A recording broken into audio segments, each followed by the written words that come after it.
that the people of India have suffered too much and are not willing to take the repression that has been foisted on us anymore. Too many instances have taken place. Too many people have been shot dead by the government forces. People are silent in the beginning, but I get a sense that an upheaval is going to take place. And we must be ready for it when it happens, to play our role in a second freedom movement, which will bring true democracy and true freedom to the people of India. When I walked into the auditorium this morning, I came from Delhi. I heard the first speaker say that Manthan is a place where we cherish freedom of speech. And I applaud you for that, and I thank you for that, Manthan. Because there are not many places in India where you can do freedom of speech. And being an outspoken person, I like to say things as they are. And it is very difficult in Delhi to speak.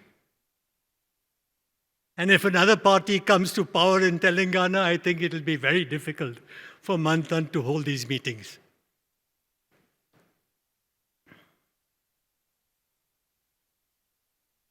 Right across the country, there have been repressive acts of the government. A few days ago, the security forces opened fire on Sonam Wanchuk and his group. Dear friend of mine. For what? For asking for the 6th schedule, some kind of autonomy, some kind of right to self-decision making. 10 days into an agitation, and the forces open fire. And I think 4 people are killed, 2 shot in the head, 2 shot in the chest. And my memory goes back to Jallianwala Bagh. That was on a much larger scale. Much larger scale. But how many, if you put all these acts together, if you put Chhattisgarh, you put Manipur, if you put Ladakh, you put all these together for the last 5 years, just 5 years, it exceeds Jallianwala Bagh many times, many times.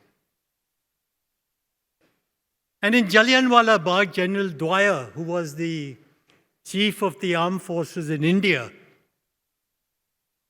inquiry was conducted and he was dishonorably discharged.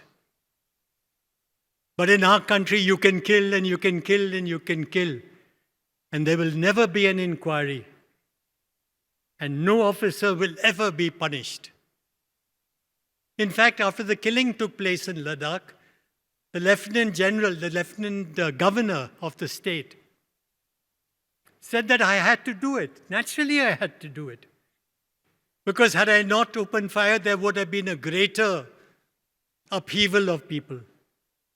And I thought to myself, why would there be a great upheaval of people unless they are unhappy about things as they are? Unless they are frustrated, unless they are despairing, unless they've lost hope? And Sonam Wanchuk would do his fast in the bitter cold out in the open. And you open fire. And then the usual lies follow. That he's anti-national, he's been to Pakistan, he's pro-China. Look at his FCRA, he's got money illegally and so on and so forth.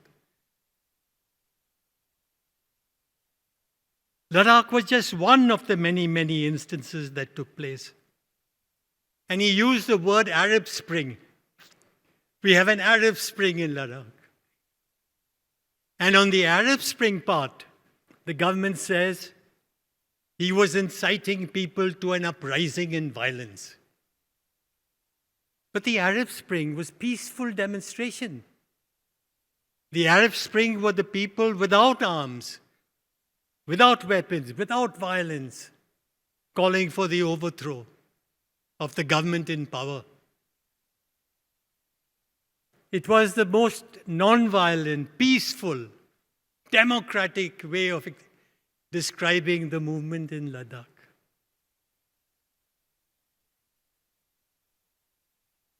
Not only is this country changing, this area is changing. And all of you, young and old, must prepare for the days to come. We have got used to living with repression for a long, long time. Nothing bothers us. Killings happen all over the place. Lies are told all over the place. 20,000 NGOs have their FCRA cancelled. Crushing of democratic spaces.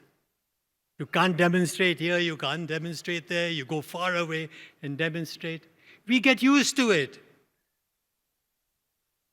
There's something in us Indians that we get used to it. And you don't make a sound, we don't make protest. But there will be a point when we can no longer tolerate.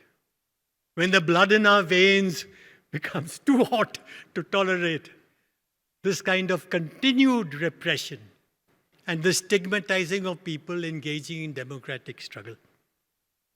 In Nepal, look what happened. The police shot them, 11, 12, 13, 14 people, shot them in the head. What is this thing about this area? That we don't know how to control people who are demonstrating without shooting them in the head? What is wrong with our people? What is wrong with our police? What is wrong with the Nepali police? And now maybe there will be a new era in Nepal as well. Or there may be a setback as well. We don't know what the situation is, how it will develop. I went to Sri Lanka and how peaceful it was to see. After the tyranny of the past and the repression of the Tamil community and all that, it was so refreshing to see a new Sri Lanka. A new Advocate General who talks sense. A new president who comes with a sort of a progressive background. We don't know what may happen in future. But we know that this area, people are not tolerating this rubbish anymore. I went to Bangladesh. I know lots said about Bangladesh and how the Hindu temples have been desecrated, all rubbish. The first thing the government did was to send its activists right into the country. Go to the temples, protect the temples. First thing was a secular act of the government to protect the temples in Bangladesh. So there are winds of change. I was fortunate to see some of that. I was fortunate to participate earlier in the movements that got rid of the King of Nepal. And there is something fundamentally changing in our country. Look at the violence in Manipur.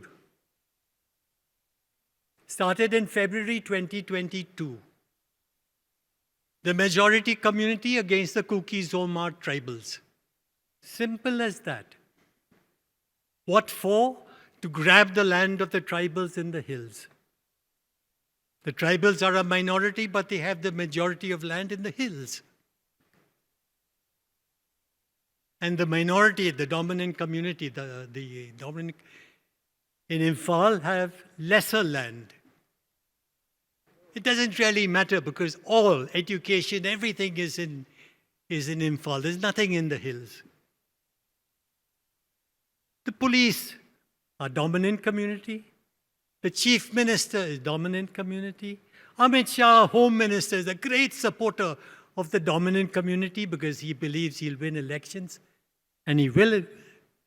Perhaps he's right. I'll win elections if I support the dominant community.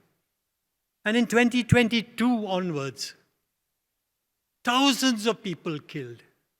Thousands of villages burnt. Churches burnt. On and on and on. And on the outskirts of Imphal, you have the army. So I go to court and I tell Justice Chandrachud's bench, Sir, it can't be stopped. The police are from the dominant community, the chief minister, the home minister. How will you stop this massacre of the Kuki-Zoma tribals? And I said, sir, please take out the army, call the army out. Because the army is the only group that is independent of everybody and that the violence can stop. And Justice Chandrachud told me, Mr. Gonsalves, we have never, since independence, ever called out the army. And we are not going to start now. So he sat merrily hearing the case, not doing a thing. Killings continued, burnings of villages continued. And I saw a new face to the judiciary. A face that is not able to stand up to the central government. A face that is not able to, we have a phrase among lawyers, speak the truth to justice. Stand up and speak.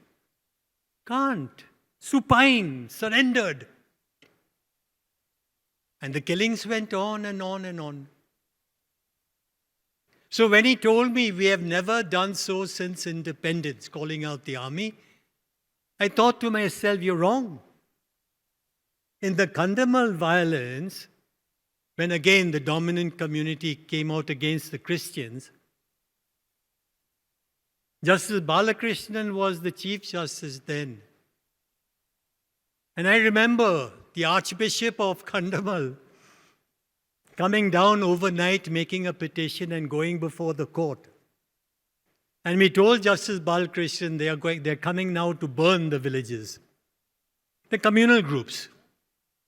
The majority group doesn't do things unless there are certain very poisonous communal elements in their midst.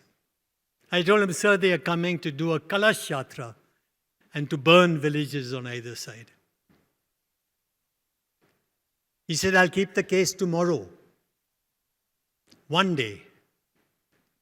On the next day, I told him, sir, we want the paramilitary forces in Kandhamal to keep peace because the police are participating with the perpetrators of violence. We need an independent paramilitary force. We had a Solicitor General then, Gopal Subramaniam, a giant of a man, not like the ones we have today. Not like the ones we have today. Giant of a man. He came to court at 2 o'clock and Justice asked him, Mr. Subramaniam, Mr. Solicitor General, what do you have to say? And he said, sir, as we speak, the forces are in the air. What a reaction. What a wonderful way. In 24 hours, the central government deputed the paramilitary forces and things began to come under control. In Manipur,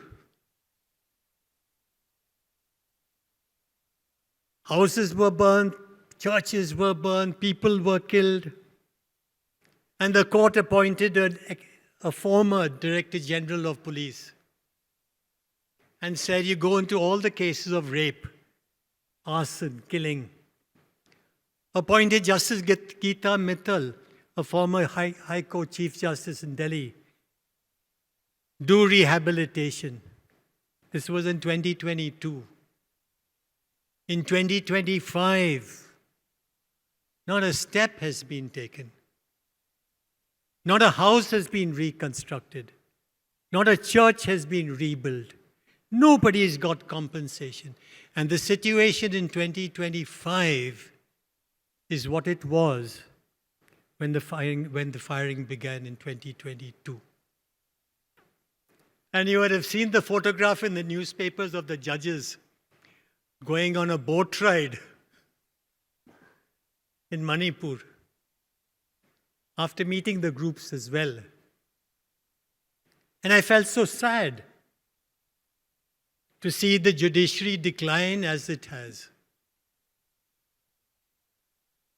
And the situation today is as volatile as before. Very fine judges, very fine judges. But over the years, some influx into the judiciary has taken place of judges who have greater loyalty to the government at the center than to the Constitution of India. And with that, you have a tremendous weakening of the only armor the people of India have against tyranny and dictatorship, the judiciary. Much weakened now.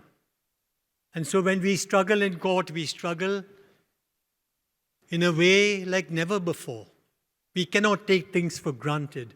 We cannot assume that the judiciary will come to the aid of the poor, the downtrodden, and the oppressed.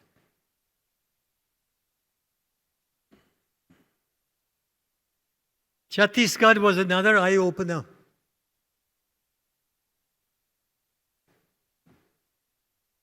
Amit Shah declared his war against Naxalism. And you in Telangana, you have some idea, an understanding of Naxalism. And he used very, very warlike language. We will exterminate them. We will finish them off. There'll be not a single Naxalite left. Fighting language. So I thought, let's go and see. I know a little bit about Chhattisgarh. I've been there often. And Soni Sori is one of the great freedom fighters, among others, in Chhattisgarh. We have a wonderful new generation of new freedom fighters springing up in the country. Soni Sori is one of them. Lost her husband when he was imprisoned illegally. Raped by a policeman in police custody. And the reason why I say she's one of the leading activists is because anyone is killed, anyone is tortured, and Soni Sori is there the next day. Can't do much, but she can be there and be with the family and talk to them, console them, and give them hope when there is none. So I came to Chhattisgarh. So we go to the heart of the area, Jagdalpur, where many of these killings are taking place. And some 300 women turn up with babies in their arms because their husbands have been killed, their sons have been murdered. And they give testimony on video. So we have that video. If you go to the PUCL Chhattisgarh website, you can see the videos of 100 women speaking. And they have a common story.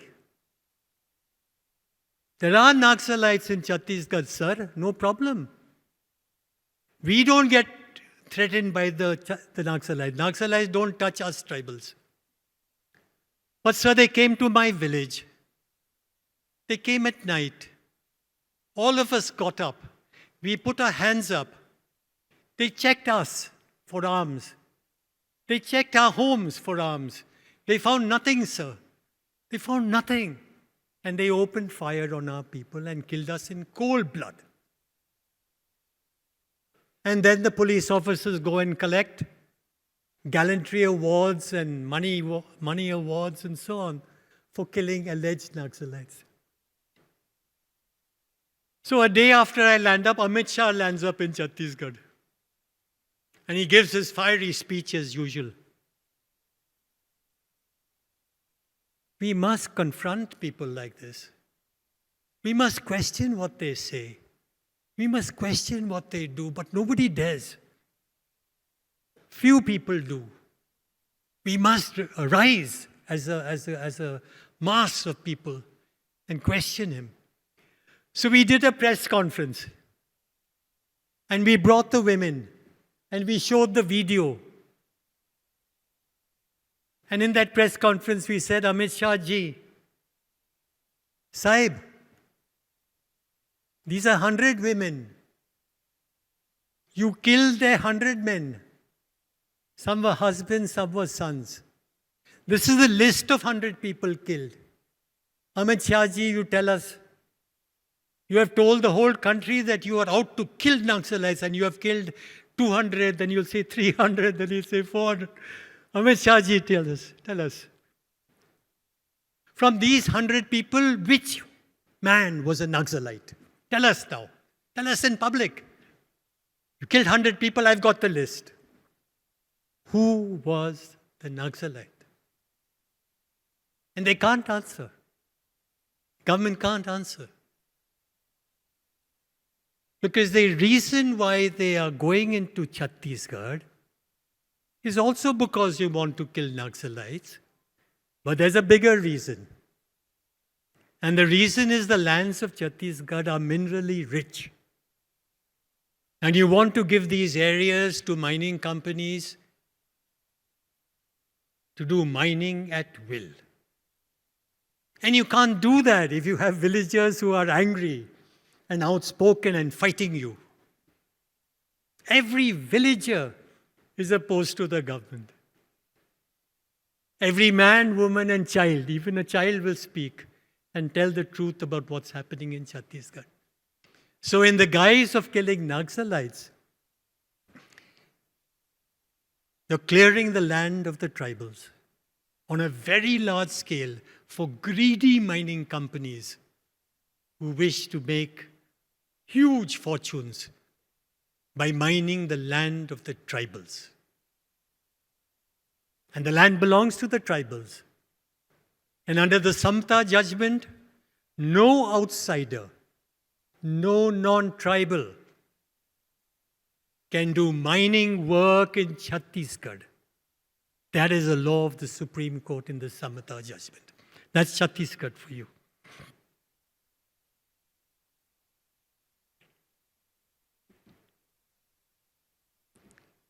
Now our dear friends who are in jail.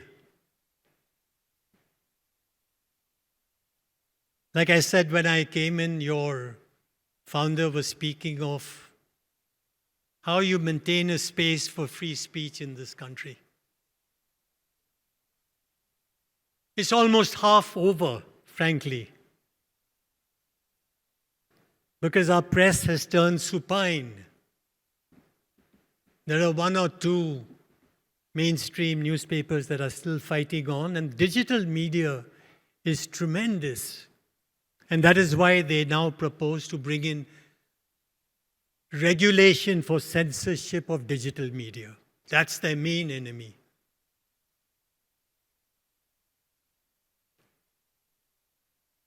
Freedom of speech and my friends in jail. Khalid, Sai Baba, Stan Swami, Vernon, Sudha Bharadwaj. I know them all. As fine a freedom fighter as you will ever find in this country. Lovely people, living frugally, bringing up the children in the middle of struggle, in the finest traditions of freedom struggle. Finest traditions. And the main thing, my dear friends, this vicious propaganda of the government is like Goebbels in Germany. Tell a lie, tell a lie, tell a lie, tell a lie. But no one will believe you still. Never used a gun. Never used even a knife. Never used even a slingshot. No bombs.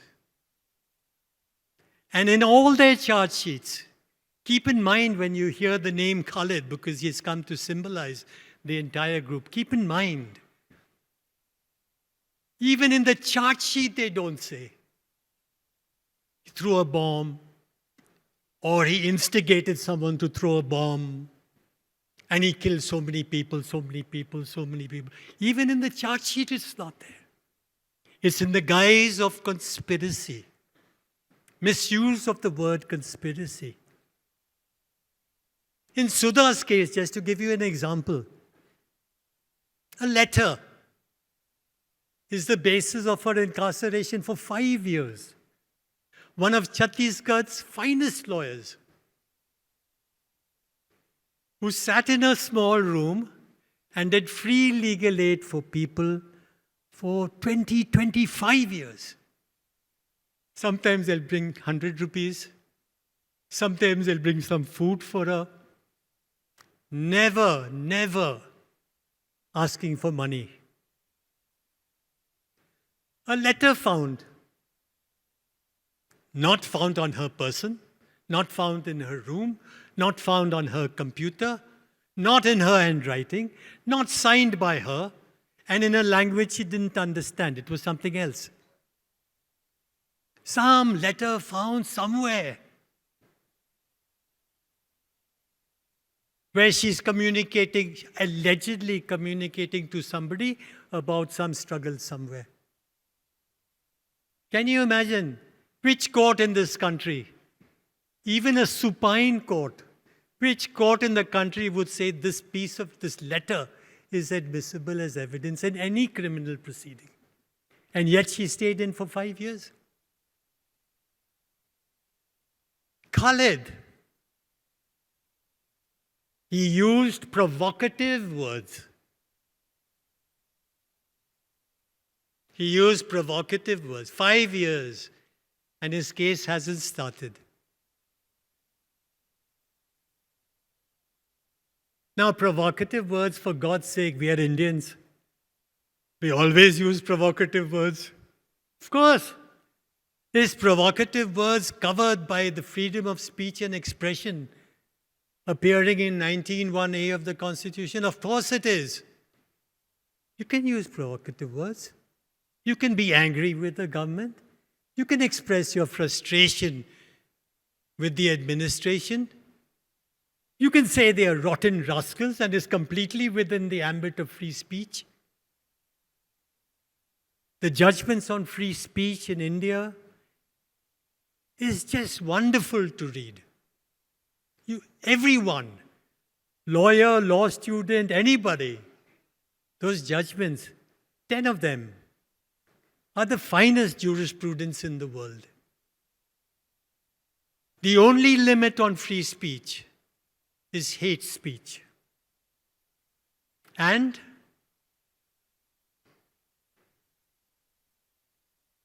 slurs against Dalits. Hate speech not allowed. That's the limit. Criminal defamation. That's the only limit on free speech. You can say whatever you like, and that message must go through the country. And that's why Manthan, when I heard the person who started Manthan say, we have an area of free speech. It's the most precious thing in India today. Nothing more than that. And it is the most difficult thing to. My friend Kishore, a journalist, Kishore Chandra in the Northeast, was attending a press conference where the Chief Minister was there.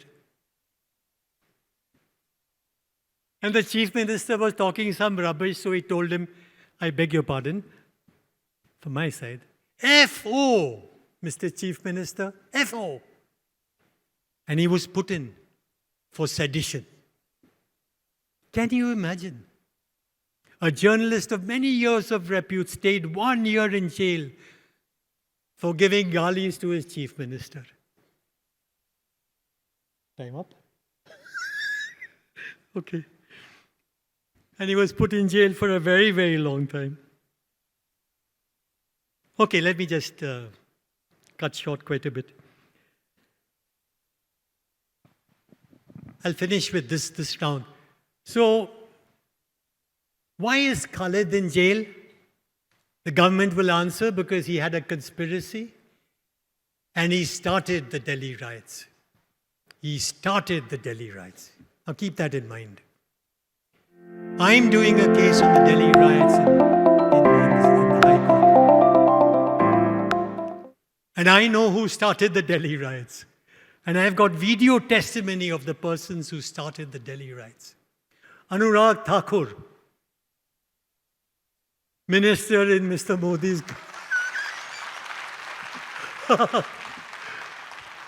And the High Court won't touch that case for 4 years. 25 times, go and come, adjourned, adjourned, adjourned. Won't touch that case. Anurag Thakur sitting in an auditorium like this, with hundreds of people in front of him. Say after me, he says. देश के गद्दारों को गोली मारो सालों को.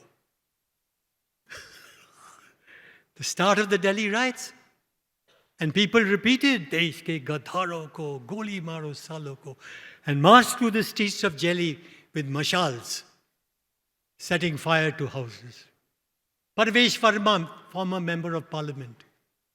Kapil Mishra, the law minister of Delhi, sitting, started the Delhi riots, and who's to blame? Mr. Khalid, against whom there is no material at all. Nothing.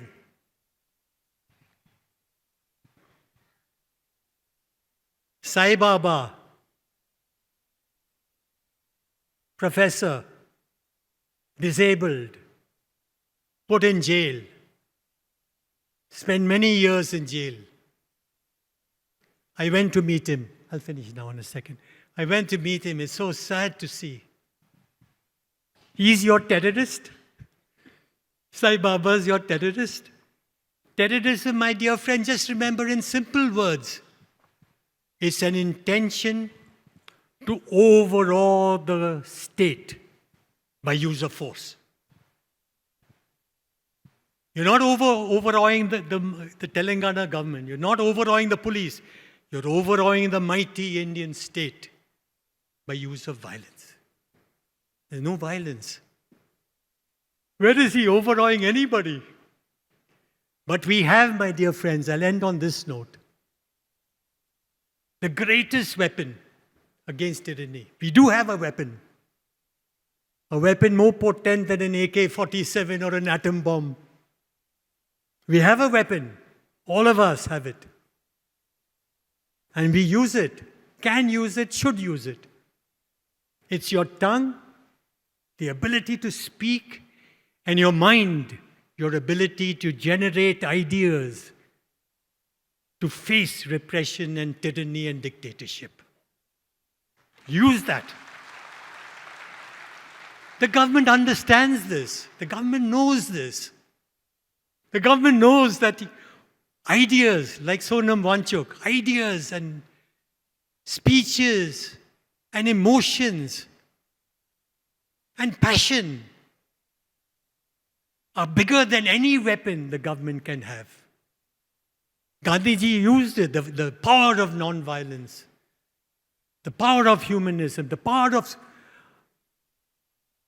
peace. He used it.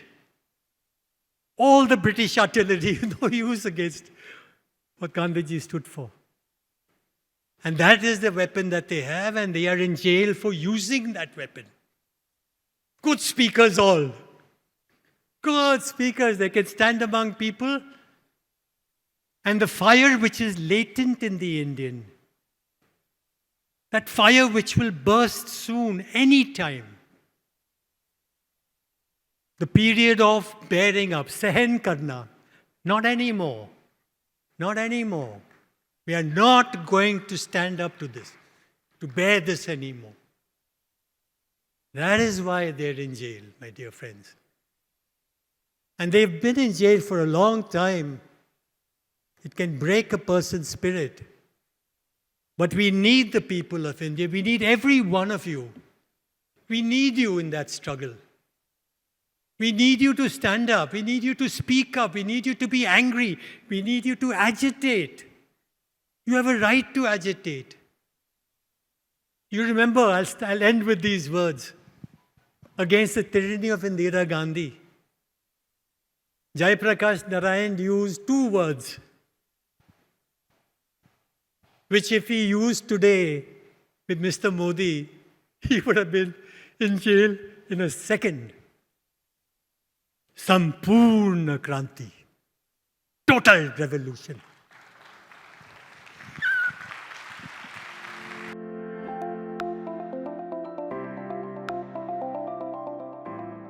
Please. Thank you, sir, for your very kind words. One thing which I would like to mention is that nowadays in the country, we are watching and observing the very selective approach of media and the institution like judiciary. Whenever we talk about Institution like? judiciary, Judiciary. judicial system, Media and judiciary. there are many examples in the current scenario in India where a community like Muslims or someone which are having a beard, lots of Islamic scholars, lots of youngsters, and lots of localities like Sambhal, Delhi Right, Muradabad, and Azamgarh. Your question, please. Yes, my question is that, sir, this is the way, this is the bridge, this is the planning, or this is the program to consider a Muslim of the India as an untouchable community of the India within their own nation? Thank you, sir. Okay, we got your question. The lady in orange here. Sorry, yes. Hi. I just wanted to ask former CJI Chandrachud on the spree of interviews that he has been on for whatever he wants to achieve out of that. After that, it's been hinted that the Ayodhya case might be considered for a curative petition. So my question is, one, can it be? And two, do you think it should go that way? We'll take just one more question and he'll answer all the three together. This gentleman here. Yeah. Quick, short question, please. Ma'am, it will take me some time to... No, we can't give you time. Please make it short. Okay, ma'am. So, as you're talking about democracy briefly, sir, can we say democracy is the government of the people, OFF, of the people, keeping people's citizens away from the reality and critical thinking, and by the people, B-U-Y, means to purchase the people for the politicians and extraordinary people. For the people means for the politicians, for gaining their selfish interests, etc. kind of things, sir. And in order to divide the nation, in order to divide the nation, Muslims from Hindus, Hindus from Muslims, and Sikhs from Christians, and vice versa, sir. And ultimately, haves against have-nots, but have-nots against haves. So my second question is very important. One question. Sorry. Sir. Sir, I'm from Kashmir. It's a very important question for me to ask, sir. Sir, as per the recent statement by Aga Ruhullah Mehdi, Member of Parliament from Kashmir, sir, he gave a statement to the media, sir, in which he said that government is deliberately trying to crash the economy of Kashmir, sir. Thank you. We got your question. This is the season of apple harvesting in Kashmir, sir. He said that from 2 to 3 last years, you can see a deliberate attempt to crash the economy of Kashmir, and from last 2 to 3 years, you can see a pattern. Sir, my question is there a really deliberate attempt by someone to crash the economy of Kashmir? So Kashmiri apple growers lost the billions of rupees in this, sir.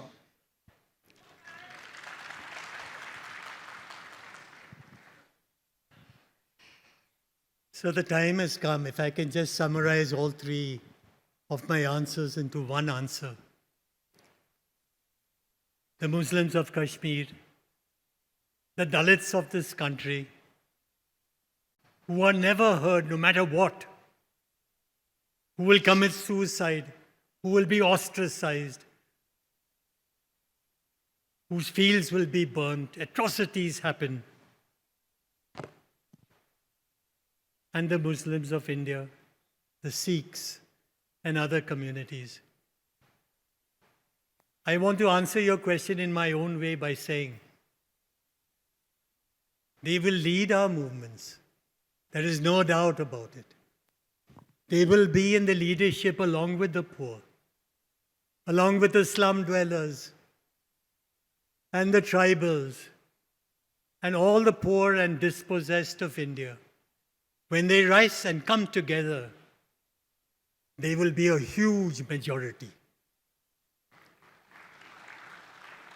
When that river begins to flow, it will be like a flood. No one will be able to stop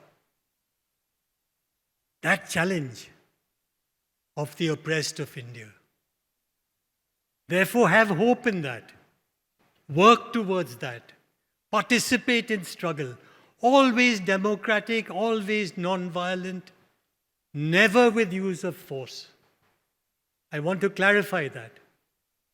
But always with the confidence that in the years to come, we will have in India an uprising of the people, democratic uprising, which will bring true freedom to all Indians in India.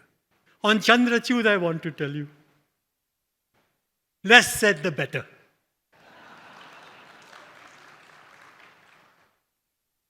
Such a, what to say? I have to be discreet and polite. The less he speaks, the better. And nobody has any respect, I think. Many people don't have respect for what he says. And can you imagine now saying that the building of the Babri Masjid itself was a big historical desecration? Better he keeps quiet. Because I don't think he has, among thinking people, any credibility left in this country. But it is also a sign of how weak our judiciary has become, how feeble it has become, and how unable to protect us the judiciary has become. Fight on, my friends, fight on. The times are going to be, don't think that this has been happening for a long time, so the next 10 years are also going to be times of repression. It's not going to be like that. There's going to be a change in the tide. And once people come on the streets and fight democratically and non-violently, if there's an uprising against this government, an uprising I don't mean with guns and bombs. I'm saying it again and again because the central government may send its police, Amit Shah, may send the police to this auditorium to pick me up, take me straight to jail. There must be a democratic uprising of the people. And young people particularly, you have no future in this country. Young people in schools and colleges, remember, the future young people once had is now over. There's no future left. It's only disorder, corruption, violence, and poverty. You want a future for yourselves, young people of India? Don't wait for anyone to lead you there. Don't wait for anyone to be your leader. You will have to be the leaders of modern India. Thank you very much. Thank you so much, Colin.